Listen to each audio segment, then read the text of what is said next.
ఒకసారి అనిపిస్తుంది అసలు భాషా ప్రయుక్త రాష్ట్రాల ఏర్పాటుకు లేకుండా ఉండి ఇంకోలా ఉండేదేమో పరిస్థితి అని.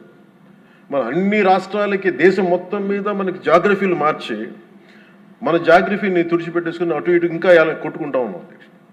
ఒక క్యాపిటల్ లేదు, ఇంకోటి లేదు. ఇవన్నీ నేను ఆలోచించే 2014లో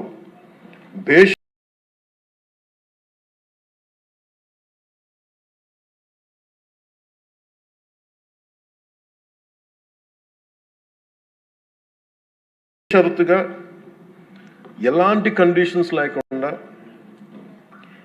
ఒకేసారి కూర్చొని నేను ఎందుకు చంద్రబాబు నాయుడు గారి నాయకత్వం తెలుగుదేశంకి మద్దతు పలికానంటే ఇది నా దేశం మీద ఉన్న ప్రేమ, నా ఆంధ్రప్రదేశ్ నేల మీద ఉన్న గౌరవం.